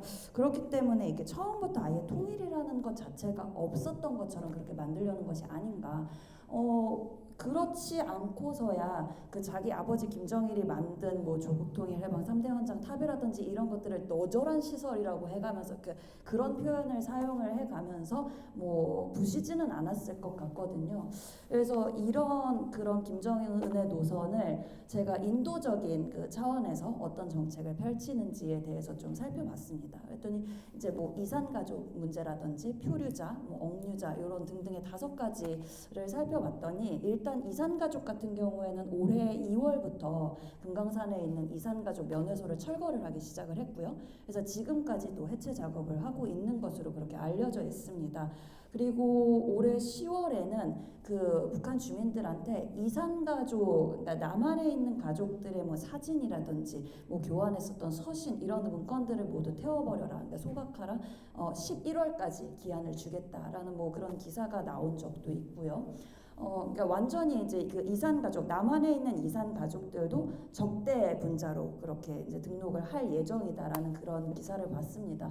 그리고 두 번째로는 표류자, 북한에서 떠내려온 표류자를 올해 여름인가요? 돌려보내는데 한 4개월 정도가 걸렸었죠. 근데 그마저도 북한에서 우리 그 남북 그 채널이 소통이 안 돼서 유엔사를 통해서 보냈다라고 그렇게 알려져 있고요. 그리고 그 북한 주민의 시신이 떠내려왔을 때도 자기 그 국민, 공화국 국민이라고 하는 사람인데도 그 시신을 인도하기를 뭐 거부했다기보다 아예 응답을 하지 않았었습니다. 그리고 억류자 문제, 우리 남한 국민의 억류자 같은 경우에도 예전에는 그 억류자 문제를 협상의 카드로 사용을 했었습니다만 이제는 그 억류자에 대해서 완전히 침묵을 하고 있죠. 그리고 장기수, 비전형 장기수 6명이 우리 정부에 이제 그 북송해달라고 신청을 했죠. 북한으로 가고 싶다라는 의사를 표명을 한 사람들에 대해서도 북한은 지금 침묵으로 일관을 하고 있습니다. 마지막으로 북한 이탈 주민에 대한 문제인데요. 사람이 이동할 수 있는 것은 그 사람의 아주 기본적인 인권인데 그 북한에서 남한으로 이주해 왔다라고 해서 정치적인 배신자라고만 취급을 하고 있고 굉장히 정치적인 문제로만 받아들이고 있죠. 그렇기 때문에 이 인도적인 정책을 북한 당국에서 지금 펼치고 있는 이 측면으로 보았을 때도 저는 북한이 통일에 지금 전혀 관심이 없다라고 그렇게 판단을 하고 있습니다. 예, 감사합니다. 지금까지 8가지의 질문이 이제 9번째 질문에 대한 하나의 이제 배경이 됐고 아마 가장 결론적인 질문이 될 수 있을 것 같은데 우리의 대북 정책의 포용 정책이 유효한지를 한번 짚어봐야 될 것 같습니다. 김정은이가 15년 전에 정권을 이어받아서 15년이 흘렀습니다만 아마 지금 이 시점이 가장 본인으로서는 가장 안정적이라고 생각할지 모르겠다라는 생각이 듭니다. 쭉 여러분들 말씀을 들어보면서 특히 그 미국의 트럼프 대통령이 등장하면서 최근 국가안보 전략서를 보면 북핵 문제, 북한 문제에 대한 적이 언급이 없습니다. 북한에 대한 압박이나 제재나 이런 언급이 없습니다. 그리고 러시아와의 전쟁 참전, 우크라이나 전쟁 참전을 통해서 아까 이석 박사가 주장했듯이 경제 발전만 포기하면 북한이 원하는 걸 다 얻을 수 있게 됐다라는 말씀을 하셨는데 군수물자도 얻을 수 있게 됐고 뭐 여러 가지 다 하여튼 그 우크라이나 제재의 일정 부분 그런 압박으로부터 벗어날 수 있는 그런 외화도 얻을 수 있게 됐고 다양한 것들이 다 해결이 됐다라는 얘기도 있었습니다.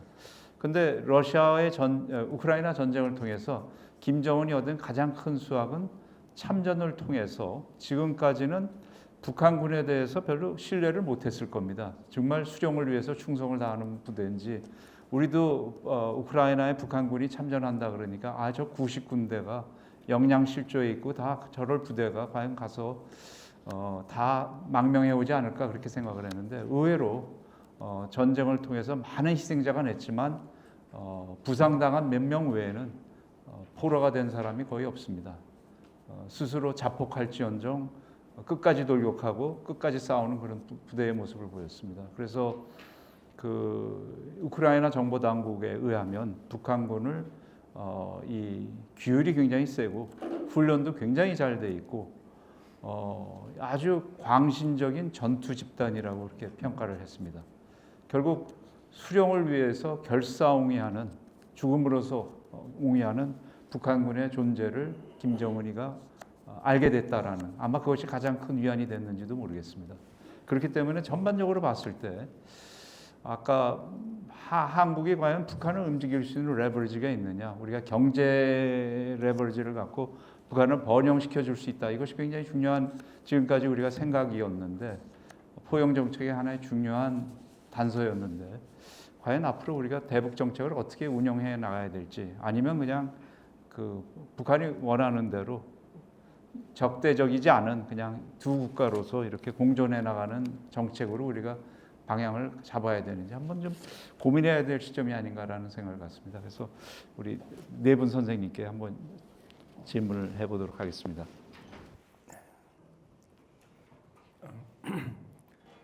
북한의 입장에서 봐서 이제 그 여러 관계가 다 얽혀 있을 것 같고요.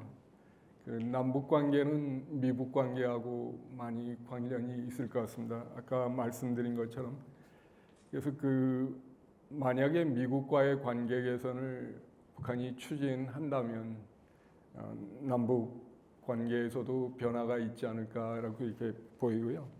그런 측면에서 북한의 계산에서는 남북 관계는 다른 관계의 종속 변수처럼 돼 있는 게 아닐까 이렇게 싶습니다. 그러니까 미국 관계가 진전이 되면 거기에 필요성에 따라서 남북 관계도 진전이 되는 그런 상황인데요. 우리로서는 북한에게 그 계속 대화의 끈을 이렇게 유지하는 필요가 있을 것 같습니다. 제가 가끔 대부에 나온 대사, 영화에 나온 대사를 인용하고 하는데 친구를 가까이 둘 필요가 있다. 그런데 적은 더 가까이 둘 필요가 있다라는 그런 말입니다. 우리에게 가장 위협이 되는 존재가 북한이라면 북한과 계속 뭔가 끈을 가지고 북한이 움직이는 것을 이렇게 봐야 될 것 같아요. 뭐 이렇게 그냥 아무런 연계도 없이 놔두게 된다면 북한이 어디로 가는지에 대한 그런데 저희가 전혀 영향을 미칠 수 없는데 현실적으로 그러면 북한에게 어떻게 영향을 미칠 수 있는가의 문제에서 그 한미 간의 공조가 굉장히 중요할 것 같습니다. 그리고 최근에 이제 중국과 대화가 복원된 입장이기 때문에 중국이 어느 정도의 역할은 할 수 있을 것 같습니다. 중국이 한국이나 미국과 완전히 같은 계산을 하는 건 아니지만 중국은 현상 유지에 많은 방점을 두고 있는 것 같습니다. 이번에 이제 북경에 오랜만에 가서 이렇게 학자들하고 이야기를 하면서도 느낀 거는 중국의 입장은 북한에 대한 제재를 이행하지 않겠다는 그런 러시아의 입장하고는 또 결이 다른 것 같습니다. 중국은 유엔 안보리 상임이사국으로서 책임 있는 조치를 하겠다는 것이고요. 그리고 계속적인 경제 발전을 위해서 주변 환경의 안정이 필요하기 때문에 한반도에서 북한의 핵무기가 너무 이렇게 확대됨으로써 다른 핵무기 확산에 구실을 주는 것을 원치 않을 것 같습니다. 그래서 그런 부분에서 우리가 이제 북한에 대한 정책을 추진할 때도 일단은 미국, 러시아도 물론 중요하지만 미국이 북한에 어떻게 하는가 그런 부분에 대한 공조가 확실히 돼 있어야 될 것 같고요. 북한의 입장에서 볼 때 미국의 입장은 한국의 한국의 투입에 의해서 많이 영향을 받는다고 느낀다면 한국의 중요성도 늘어날 것 같습니다. 또 한국이 중국에 대해서도 똑같은 역할을 할 수 있다는 걸 보인다면 북한으로서는 한국하고 대화할 유인이 더 커진다고 생각합니다. 그래서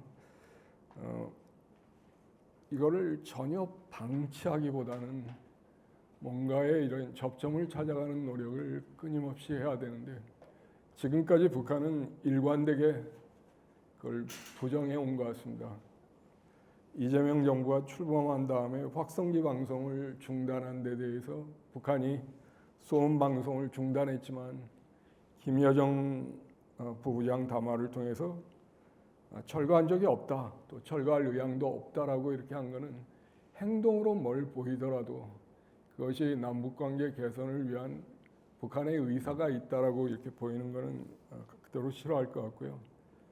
다만 이제 북한이 현실주의에 입각해서 움직이는 나라이기 때문에 그런 필요성이 올 수 있도록 전체적인 상황을 만들어가는 것이 중요한 것이 아닌가 보입니다.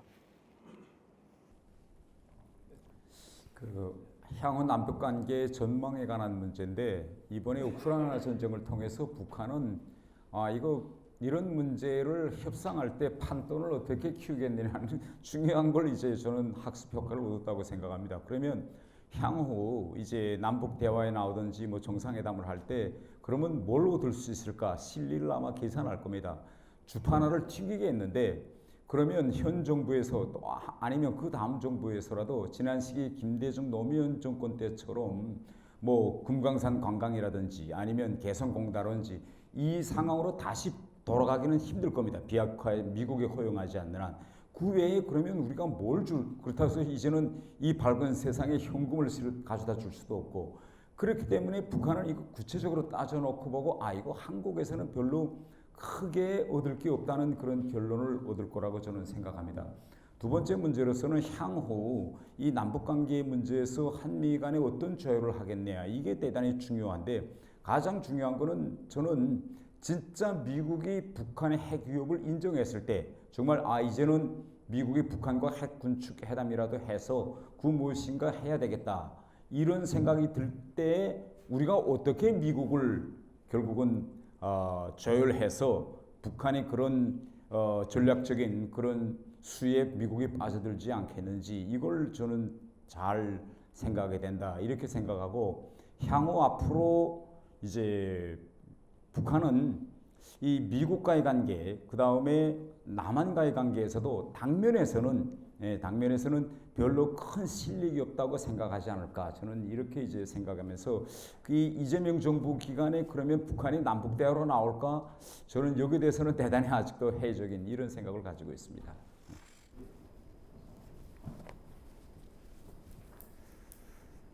저도 이게 과거에 저희 정부들이 추진했던 것 같은 뭐 전면적인 관계 개선이나 북한의 변화를 목표로 한 고용 정책은 이젠 불가능하다고 생각합니다. 상황이 바뀌었고 북한 사실 지도부가 최근에 보이고 있는 태도는 결국은 뭐 적대적 두 국가론을 기초로 해서 적대적인 공생 관계를 만들고 내부적으로도 여러 가지 다른 이제 분단적인 어떤 의식을 강화하고 또 외부적으로도 이제 한국하고 적대적인 관계를 오히려 조성하고 긴장을 유지해서 자기의 어떤 정치적인 안정을 추구하려고 하는 그런 굉장히 강한 좀 적대적인 정치적 목표를 현재 추구하고 있는 상황이고 경제적으로도 이미 제재가 워낙 강해진 상황에서 한국으로부터 얻을 게 아마 별로 없다고 생각할 가능성이 크다고 생각합니다. 그거는 핵 문제가 풀리기 전에는 뭐 아마 굉장히 오래 존속될 수 있는 재앙 요인이기 때문에 지금 상황에서 북한이 그런 경제적인 정치적인 동기로 볼 때는 남북한 간의 관계를 뭐 심각하게 개선하고 싶어하는 그런 동기는 존재하지 않는다고 생각합니다. 아주 근본적으로도 사실은 1인 독재 체제라고 하는 취약성이 있고 거기에서 거의 상시적으로 상당히 폐쇄적인 사고를 해왔고 개방을 하더라도 굉장히 제한적인 형태의 개방을 추진했던 정치 체제인데 그게 결국 이런 상황적인 어떤 동기의 저하와 결합이 돼서 굉장히 어떤 포용 정책을 추진하더라도 현실적으로는 작동하기 어려운 그런 이미 상황에 들어갔다고 생각합니다. 그래서 저희들이 그렇다고 해서 뭐 아무것도 안 하고 사실 그냥 적대적인 정책을 펴는 게 옳으냐에 대해서 저는 동의하진 않습니다. 일정 정도 제한적이라도 포용 정책을 펴는 게 중요하고 대신 좀 더 현실적인 목표를 가지고 첫째는 상황을 관리하고 긴장을 완화하는 게 저는 필요하다고 생각합니다. 그리고 사실상 아까 말씀드린 대로 통일을 좀 장기적으로 뭐 저희들이 생각을 한다면 결국 아무리 적대적인 두 국가론을 이야기해도 민족적인 어떤 정서나 그런 열정이 저는 사그라지지 않을 거라고 생각합니다. 결정적인 순간이 오면 결국 북한 주민들이나 엘리트들이 선택을 할 거고 그런 굉장히 급박한 정치적인 변화 상황에서는 저는 그런 어떤 선호들이 굉장히 중요하게 작동할 거라고 생각합니다. 그래서 한국이 최대한 선의를 보이고 제한적으로라도 민족적인 유대감을 어떻게 해서든지 뭐 제한적으로라도 유지할 수 있는 노력을 계속하는 건 뭐 지금도 필요하고 미래에 기회가 온다면 좀 더 적극적으로 할 필요가 있다고 저는 뭐 생각을 하고 여러 가지 뭐 행동 방향들도 있겠지만 조금 더 사실은 현실에 맞는 국제 기구들을 잘 활용한 뭐 인도주의적인 여러 가지 지원 방안들이나 아니면 특히 위기 관리를 위한 여러 가지 소통 채널들을 복원하는 문제나 또 제한적이라도 계속해서 어떤 선의를 보일 수 있는 여러 가지 정치적인 제안들을 지속하는 건 뭐 저희들한테 뭐 나쁘지 않은 정책적인 방향이 아닐까 싶은 생각을 합니다. 일단 대북 포용 정책이 유효하기 위해서는 좀 최소한 두 가지 조건이 충족이 되어야 하는데 일단 첫 번째는 그 뭐 상대가 수용할 수 있는 그런 교환 구조가 있어야 되겠죠. 그러니까 뭐 안전 보장을 해준다든지 제재 완화를 해준다든지 아니면 그 체면을 살려준다든지 그리고 두 번째는 그 이런 정치적인 단절 국면에서도 좀 유지될 수 있는 그런 소통 채널이 있어야 한다는 건데 지금은 사실상 두 가지가 남북 관계에서는 다 어려운 상황입니다.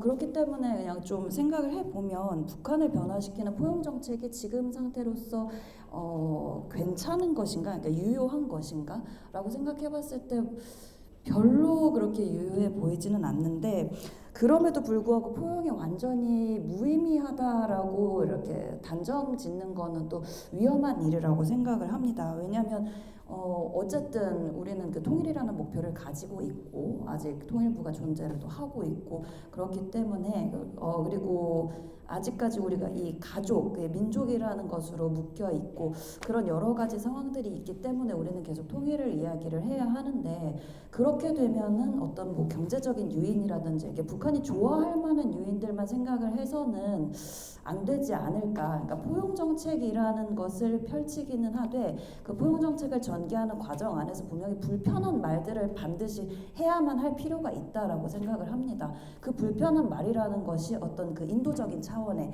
이야기들이 되겠죠. 그러니까 국제사회의 도움을 받더라도 우리가 그런 아까 말씀드렸던 이산가족이라든지 북한 이탈 주민 문제까지는 해결하지 못할지라도 이산가족, 뭐 억류자, 표류자, 시신 인도 문제 이런 것들은 해결을 반드시 해야 하는 그 소통 채널 아주 신락 같은 그 실이라도 회복을 해야 한다라는 겁니다. 그래서 일단 대북 포용 정책 같은 경우에는 지금 어떻게 북한과의 관계를 개선시킬 것인가의 문제보다는 어떻게 북한과의 관계를 더 악화시키지 않을 것인가, 즉 관계가 붕괴되지 않을 수 있는 그 하한선을 관리할 수 있는 그런 정책을 만들어내는 것이 이 대북 포용 정책의 핵심이 돼야 하지 않을까라는 생각을 가지고 있습니다. 예, 감사합니다. 내분 선생님의 아주 중요한 그런 말씀이셨다고 생각을 합니다.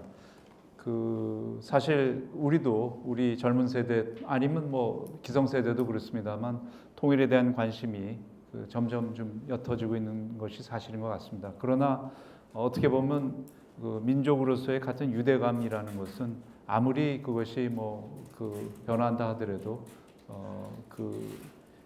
결국은 하나가 될 수밖에 없는 그런 운명을 갖고 있다고 생각합니다. 그래서 아까 우리 김 대사께서 말씀하셨다시피 친구도 가까이 지내야 되고 적과는 더 가까이 지내야 된다는 그 말씀에 진리가 있다고 생각하고 더욱더 우리 지금 이 공감 한반도에서 하는 이런 토론회랄지 또는 통일과 나눔재단에서 하는 이런 노력들이 계속 우리 이 국민들에게 파고 들어가서 이 통일의 생각을 잃지 않도록 하는 역할들이 굉장히 앞으로도 중요해질 거라고 생각합니다.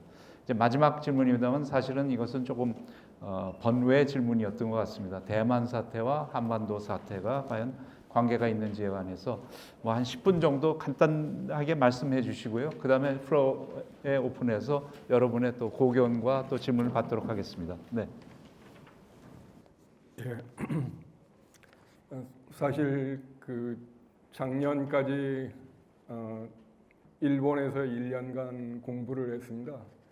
그래서 그 대만 유사 사태 관련한 관심이 일본 내에 굉장히 많은 걸 알았고요. 빌 번스 당시 CIA 국장이 시진핑 주석이 2027년까지 인민해방군이 대만을 침공하는데 성공할 수 있도록 하라고 이렇게 지시를 했다고 말한 이후로는 2027년에 관한 시나리오 검토가 굉장히 많았습니다. 한국하고 일본하고 좀 다른 점이라면 일본은 대만 사태가 일어난다면 관여하는 것을 당연시 여기는 분위기가 많았던 점입니다. 그러나 이제 그런 시나리오 검토하는 과정을 이렇게 같이 보게 되면서 느꼈던 점은 중국이 대만을 침공하는 게 그렇게 용이하지 않다라는 것이었습니다. 그러니까 그 조류의 움직임이나 이런 것들이 상륙을 할 수 있도록 이렇게 되는 시점들이 1년에 그렇게 정해져 있는 시기가 있는 모양입니다. 이렇게 조류가 그 방향으로 움직이는 시점이 있고, 두 번째는 또 상륙을 할 수 있는 지점의 문제입니다. 대만이 이제 산이 많고 뭐 이런 지역이어가지고 또 상륙할 수 있는 지역도 그렇게 많지 않고 해서 의외로 이렇게 쉽게 침공을 해서 대만을 장악한다는 게 쉽지는 않은 문제구나라는 것을 많이 알게 됐고요.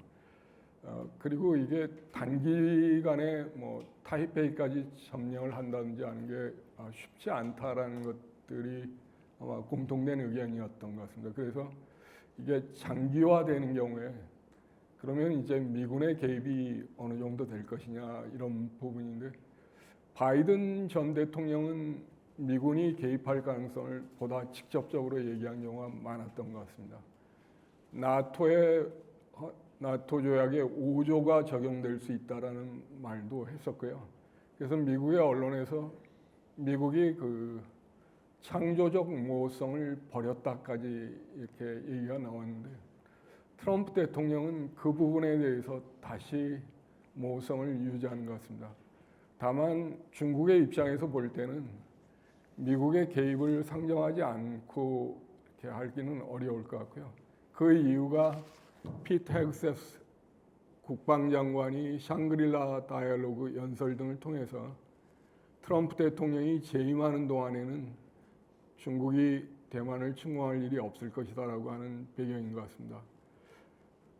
만약에 중국과 대만 간에 대만에 의해서 분쟁이 일어난다면 한반도에 어떠한 영향을 미칠 것인가 하는 부분에서는 그러한 시나리오 중에 하나에 중국 측에서 북한에 요청해서 미군을 분산시키기 위해서 한반도에서 분쟁을 일으키도록 할 수 있다라는 그런 것도 있고 해서 여러 가지로 많은 시나리오를 검토할 필요가 있는데, 어떤 형태로든지 이렇게 관여가 될 거라고 생각할 군사 전문가의 입장에서는, 군사 전략을 짜는 사람의 입장에서는 그렇게 생각하지 않을까 싶습니다.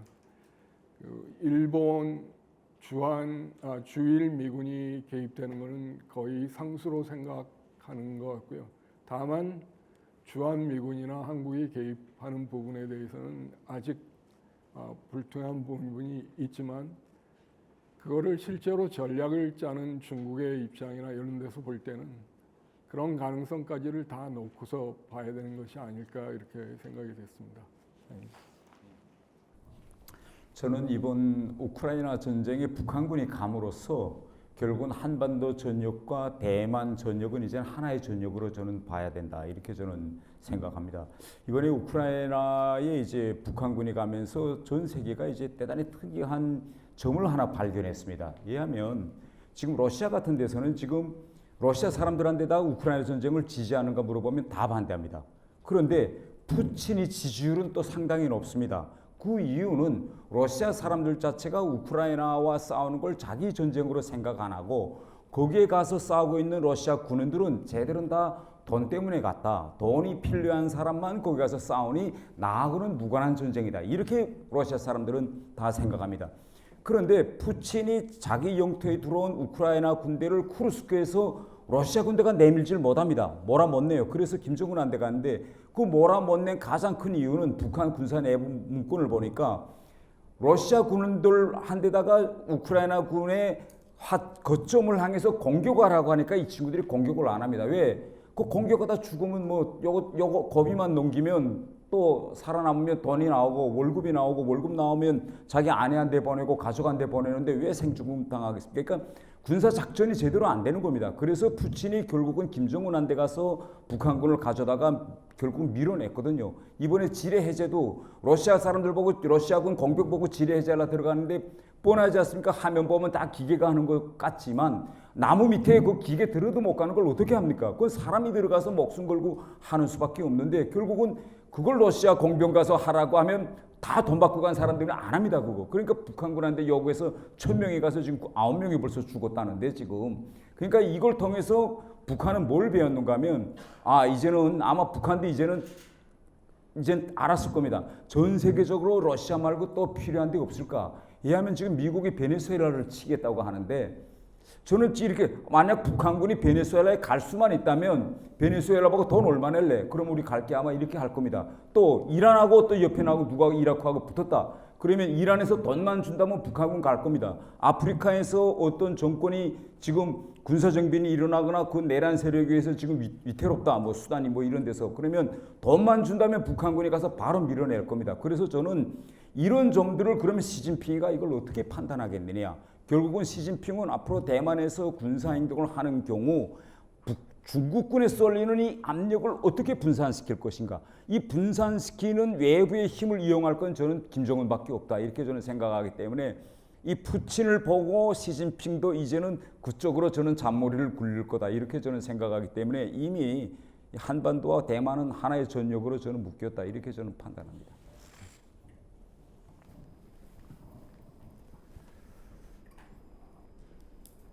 대만 해협에서 저는 여전히 중국이 상륙작전에 성공할 수 있는 가능성은 현재로서는 굉장히 낮다고 생각합니다.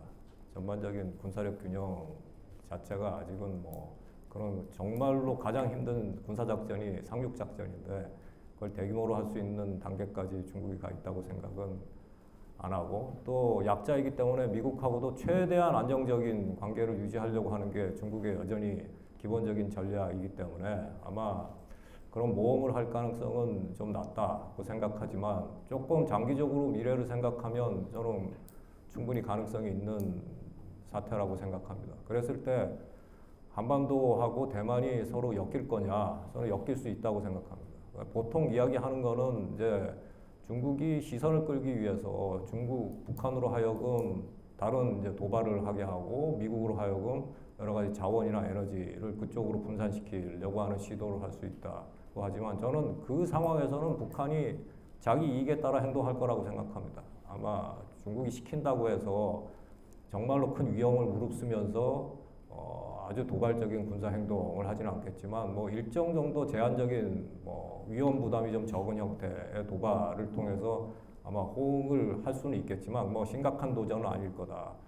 근데 정말로 좀 걱정스러운 부분은 이제 한반도에 있는 공군기지들을 활용해서 미국이 전투기를 발전시키는 경우에 저는 중국이 한국에 대해서 보복을 할 수 있다고 생각합니다. 그 상황이 실제 전쟁 상황, 제한적이지만 전쟁 상황으로 확전이 되면 북한이 충분히 그걸 기회로 생각하면서 일정 정도 군사적인 행동을 할 수 있고 그게 좀 더 큰 범위의 전쟁으로 확대될 가능성이 저는 있다고 생각하기 때문에 아마 그게 최악의 상황이 될 거다. 그리고 그거는 한국한테도 최악이고 미국한테도 최악이고 일본한테도 최악이 될 거라고 생각합니다. 미국은 그 상황에서 아마 투 프론트 워를 해야 되는 거죠. 대만도 사실은 대단히 큰 전쟁이 될 텐데 한국까지 포함된 지역 전쟁을 벌인다는 건 엄청난 아마 부담이 될 거라고 생각합니다. 그래서 저는 어쨌든 한국이 그런 상황을 염두에 둔다면 첫 번째 아마 그 상황에서 임무는 북한을 억제하는 거겠죠. 최대한 그런 준동을 하지 못하게 억제할 수 있는 여러 가지 능력을 갖춰야 되고 또 아마 뭐 대만 해협에서 작전하는 미국 측하고 최소한 초기 단계에서도 군수 문제에 있어서는 협력을 해야 된다고 생각합니다. 정보 협력도 일정 정도 하면서 사실은 뭐 결국 완전히 자유로운 위치에 있지는 못할 거다라는 생각인데 더 중요한 건 저는 아까 말씀드린 가장 위험천만한 시나리오를 저희들이 피할 수 있는 사실 사전 조율이 필요하다고 생각합니다.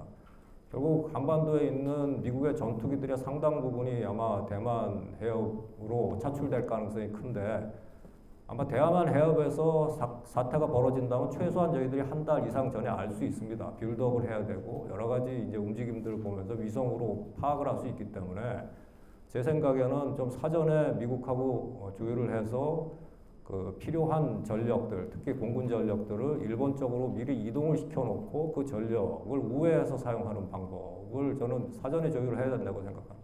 그렇지 않으면 아마 닥쳐서 양국이 그 문제를 해결하려고 하면 미국 주도로 아마 사용을 하게 될 거고 결국은 뭐 미국이 가장 편한 오키나와가 우선 타격을 받고 시작할 가능성이 크기 때문에 아마 한국 공군기지를 사용하고 싶어하는 상당히 강한 동기가 있을 상황에서 저희들이 컨트롤하기 어려운 아마 위치에 있을 거라고 생각합니다. 그래서 그런 최악의 투프론트 워가 결국은 한국뿐만 아니고 미국에도 최악의 상황이 될 수 있다는 기본 논리를 가지고 좀 그런 위험 부담을 서로 안지 않는 게 여러 가지 아마 전쟁이 벌어지더라도 그걸 관리할 수 있는 방안이라는 걸 좀 사전에 조금 이야기해 두는 게 저는 필요할 거다라는 생각을 합니다. 네, 미국 싱크탱크를 중심으로 해서 이제 그 중국이 대만을 침공을 하려고 할 때 주한미군이나 주일미군을 움직이지 못하게 하기 위해서 북한을 움직이려고 할 수 있다라는 그런 분석들이 좀 많은 것 같더라고요. 근데 저는 조금 다른 각도로 생각을 해봤습니다. 뭐냐면 일단 트럼프 대통령이나 김정은 같은 경우에는 둘 다 굉장히 예측 불가능한 그런 사람들이기 때문에 좀 우리가 생각지 못한 그런 방향으로 거래를 할 수도 있지 않을까라는 생각을 해봤는데요. 그게 뭐냐면 일단 트럼프가 북한을 움직이지 못하게 하려고 너희들 핵보유국으로 인정해줄게. 그리고 경제 제재도 완화 혹은 해제해줄게. 라고 거래를 제안했을 때 과연 북한이 군대를 움직이려 할까?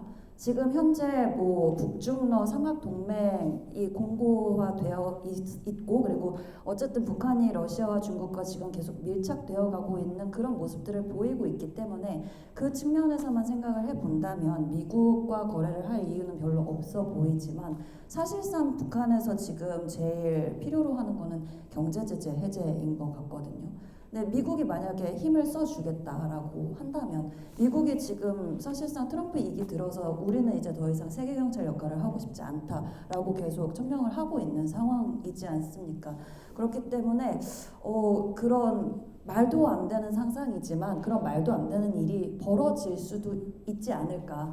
그런 측면에서도 좀 대비를 해야 한다. 그러니까 대만 유사와 한반도 유사에 대한 어떤 그런 전략을 짬에 있어서 그런 측면도 반드시 고려를 해야 하지 않을까라고 저는 생각을 합니다.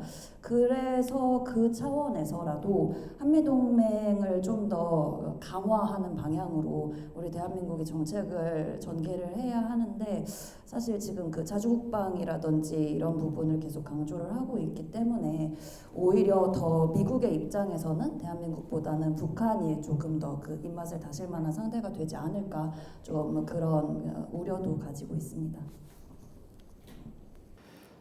예, 10가지 질문들을 했었는데 마지막 질문은 좀 약간 생뚱맞긴 했습니다. 사실은 저희들이 간과하는 게 이 한반도의 지정학적인 조건이 굉장히 그 뭐랄까요, 이 요충지라고 생각을 합니다. 사실 얼마 전에 그 주한미군 사령관이 한반도의 지정학적 위치를 한번 설명한 적이 있는데, 그 미국이 평택에다가 대규모의 해외 가장 최대 기지를 만들었습니다. 그 평택을 장악하고 있으면 중국이 말하자면 그 서해 쪽에서 나오기가 굉장히 어려워집니다. 외하이나 이쪽 그 발해만 쪽에 완전히 갇혀버리게 되는 그런 상황이 되고요. 또 평택 바로 근처의 군산 오산 비행장에서 바로 상하이 북경을 1000km 이내에 다 있기 때문에 거기서 얼마든지 공격할 수가 있습니다. 그래서 쉽게 얘기하면 평택에 그 기지가 있는 한 중국이 쉽게 움직이기 어려워진다. 그래서 사실 대만 사태를 예방하는 가장 중요한 요소 중에 하나가 주한미군이 평택에 있는 것이다라고 저는 생각을 합니다. 역으로 정말 시진핑이 아마 그런 결정을 하기 굉장히 어려울 거라고 생각합니다만, 있을 수 없는 결정이라고 생각합니다만, 대만을 침공하고자 한다면 제일 먼저 평택과 오키나와를 공격을 해야지 가능할 겁니다. 그래서 한반도 유사시와 대만 유사시는 저는 연계돼 있다. 그러나 그런 사태가 오지는 않아야 되고 오기에는 굉장히 어려울 것이다라는 그런 그냥 나름대로의 생각을 해봅니다. 10가지 질문을 했고요. 이것을 통해서 우리가 북한을 어떻게 객관적으로 보아야 될지 대체적인 그런 시야를 여러분들이 공유하게 되지 않았을까라고 생각하고 있습니다. 제가 이걸 구태여 정리할 필요는 없을 것 같습니다. 저 자신도 많은 공부를 했고 아마 대한민국을 대표하는 좋은 그런 패널리스트들이 여러분에게 정말 성심껏 좋은 답변을 해주셨다고 생각합니다. 다시 한번 감사의 말씀을 드리고 저희 공감대 토론회가 앞으로도 중요한 고비마다 다시 한번 또 마련될 수 있도록 저희도 노력하도록 하겠습니다. 다시 한번 이영선 이사장님께 감사의 말씀을 드리겠습니다. 오늘 대단히 감사합니다.